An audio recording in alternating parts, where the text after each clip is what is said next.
Tonight on The Sullivans, Grace instinctively blames the new woman at the hotel for Tom's drunkenness. But before that, we have the Thamesmen.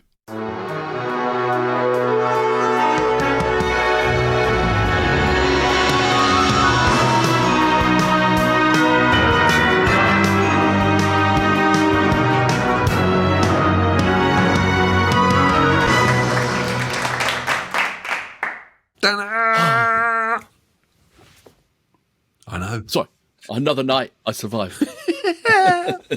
Just. Excellent. So, welcome. I'm George. I'm in Los Angeles. My name's Alex. I'm in San Francisco. But we're not really there. We are in Sunbury. We are in Sunbury, the festivals of 4 years in the early 70s, celebrating Australia Day. And thank you, Sue, for taking us on a little journey to see some of the bands who have left their mark on the Australian psyche. I can tell you a bit about Sue now. Can you? What do you know about Sue? I'll tell you, Sue's a survivor. Okay. She went, yeah. I mean, like, I've seen Skyhooks, I've seen some of the other bands. I've seen footage of Sunbury, and I can tell you she smoked a lot of pot in her time. And if she is now, she's watching this. I know she's watching this now. I know she's got her now. grandkids, and I'm speaking to the grandkids, and I'm speaking to her daughters and the sons around her. Your mum, she smoked a lot of pot, but she's a survivor. Well done. And the fact she can remember some of these moments, that's a good sign. Yeah. I would suggest. And I'm not going to say she's also took acid, because that would be pushing it too far. But talking of which, how the hell are we going to make how the hell are we going to make a thumbnail for this? Lobby Loyde's coloured balls. Yeah, exactly. I don't know. You're the creative one. Wow, just make a brown circle. Yeah. But what is Loyde? Is it a band name? I just had this horrible thought, to be honest with you. You know, like it's horrible. Like, we've gone through this week of songs, and there have been the most ridiculous names. And I can just imagine, like, Sue and Chris, the curator, getting together and go, those two idiots back in LA, they have no fucking idea. They have no idea. Let's just write up a load of stuff and make up names.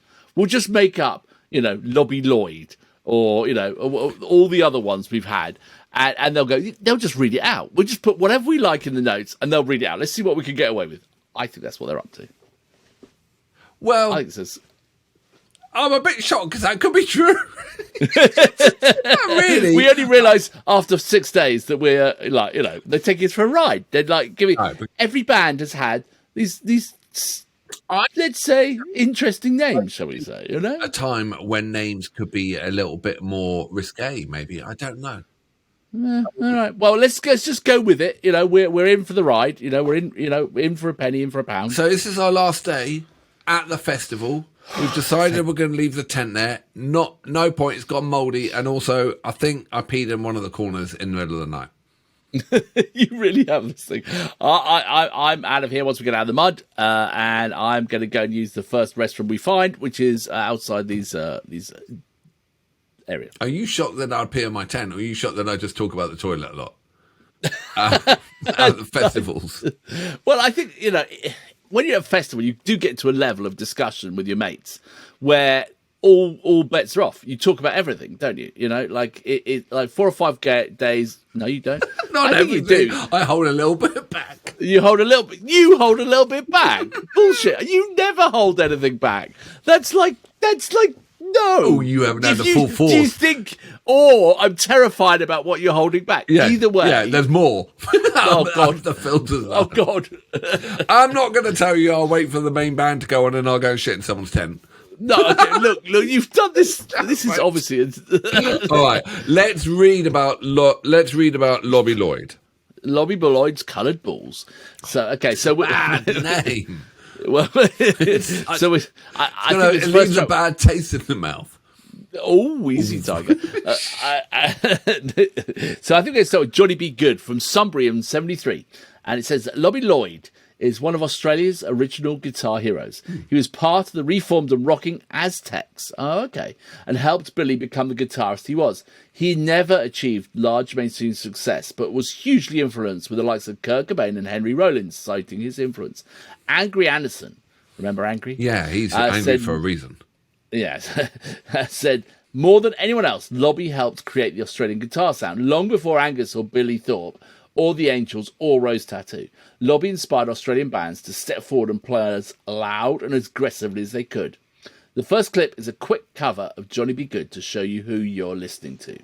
We've got a bonus, which is a full-on treat, which we'll come up to in a minute. But this is our first taste. Johnny Be Good, The Coloured Balls, Lobby Loyde, and this is in Sunbury of 73. All right. This is getting more interesting by the minute. Are you ready? Yes. 3, 2, 1, boom.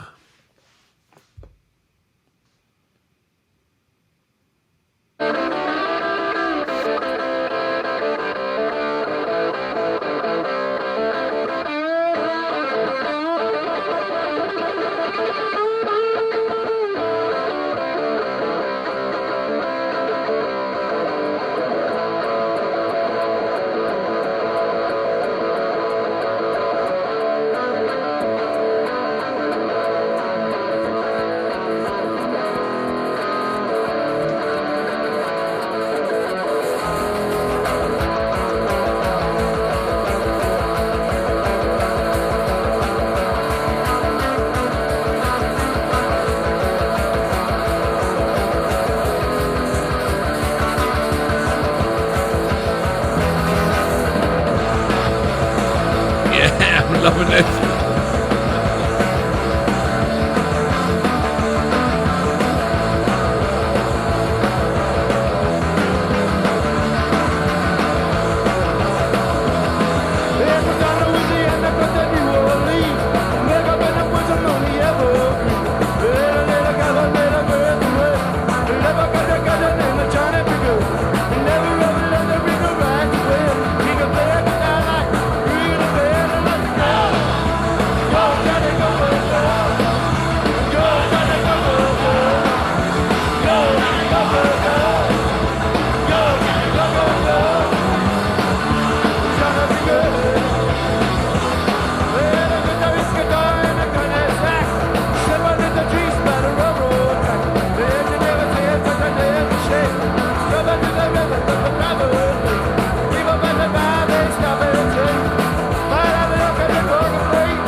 Brilliant. Excellent. That is full-on punk rock version of Johnny Be Good, I think, you know? It really was absolutely fantastic. It felt like punk rock as well. It did. It was it had that energy, that just sort of edge to it, you know? And I could see why that would be influential to people like Kurt Cobain and Henry Rollins. Yeah. You know, that they ride that edge the whole time, don't they? You know? So also, one of my all-time favourite songs, Johnny Be Good. Just absolute genius, Chuck Berry, when he wrote that. The rhythm and of everything, just absolutely fantastic. Everything goes back to Chuck Berry, doesn't it? You know? It always goes back to Chuck Berry and goes back to Jerry Lee Lewis and Little Richard.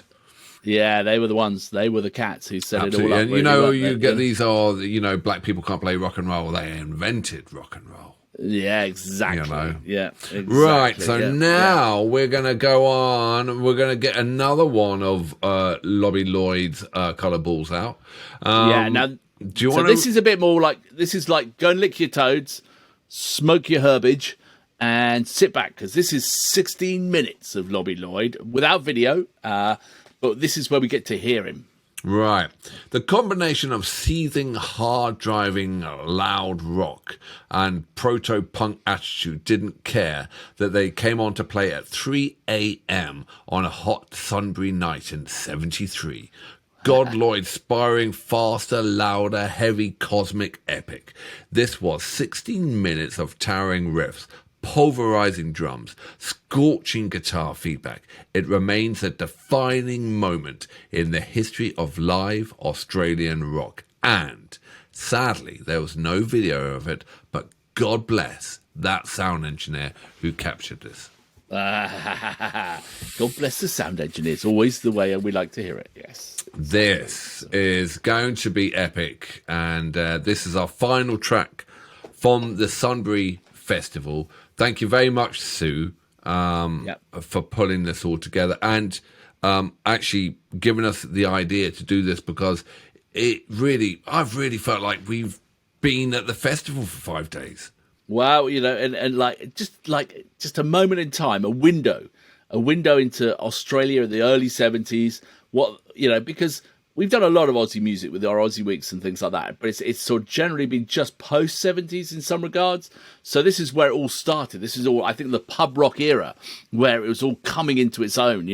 The sort of energy, the individualism, the style, and so fascinating stuff. And to have the personal commentary of Sue, who was there to lead us all the way through, and talking about which bands just absolutely blew away and the weather and everything. It's been just an absolute bloody treat to have done these days, so thank you very much. Right, and Chris, thank you as ever for helping pull this together. All right, and please like and subscribe. Join our Patreon. We've got big things coming, and we really appreciate everyone's support. We will be having more curated weeks, so stick around, and we really appreciate the community that you guys bring to this. Yeah, absolutely. So sit back, skin it up, light it up now. 17 or 16 minutes of this. 3, 2, 1, boom.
Hawkwind. Yeah, excited.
One more in them.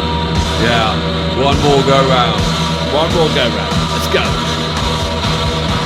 Come on then, here we go.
Oh, that was freaking brilliant. That was unbelievable.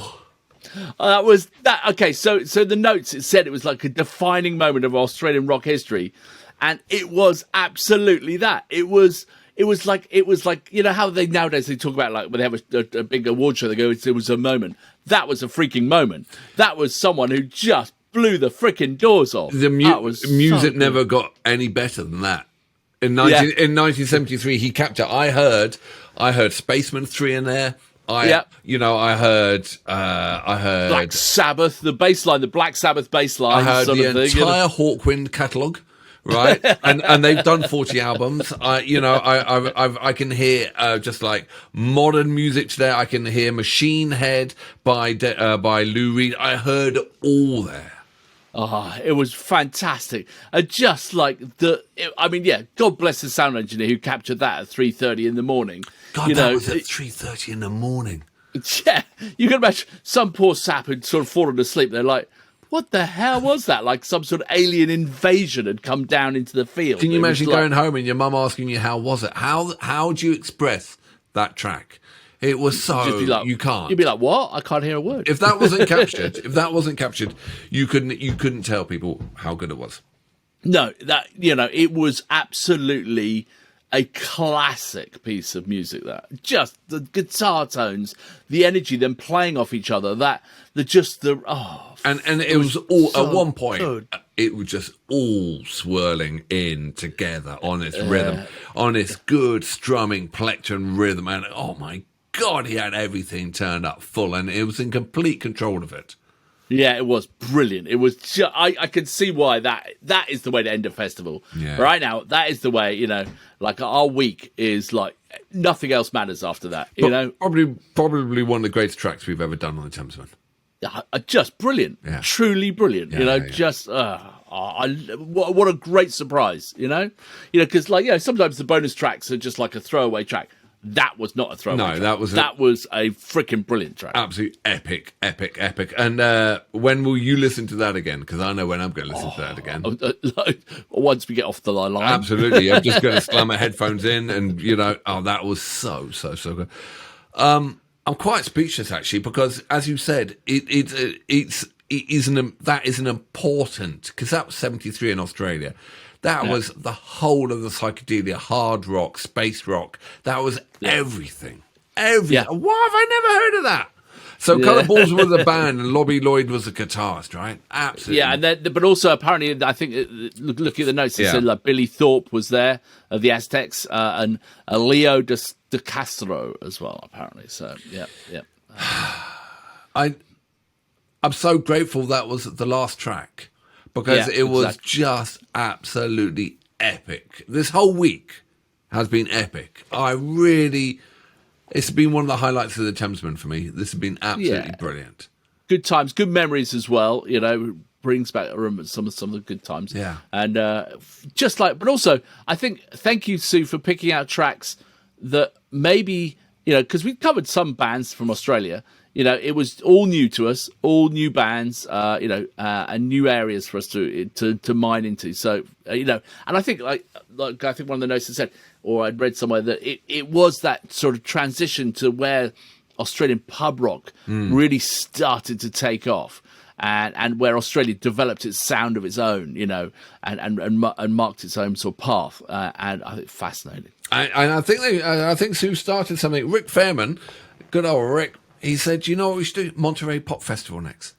And it's great because Monterey Pop Festival, again, was absolute turning point of bringing in the West Coast of the whole Hendrix and all that, So I loved it. But so I mean, I really want to follow the theme again. But and I promise you, I felt like I was at that goddamn festival because we've been doing this for 5 days now, and they've been live tracks and they've been doing it. It's just absolutely brilliant. It's great. Yeah, and I still do festivals with George. We went to our last one probably 5 years ago now, and it was a psychedelic festival called Levitation, and it was freaking great. It was brilliant. But then apart from the mosquitoes that ate me, but COVID stopped that. But we got to get back into it.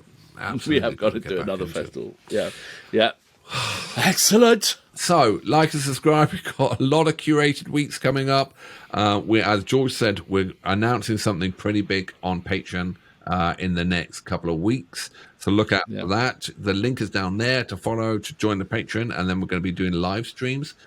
I actually worked out the technology finally, I think, to do a live stream. So we will be to our patrons live streaming and putting a new idea of what we would like to go forward as a community and bring this all together so we have a place to chat. So we'll be talking about that. And then we got the Odds and Sods week. Chris, thank you so much for all your work. Chris, a curator, you see him down in the notes.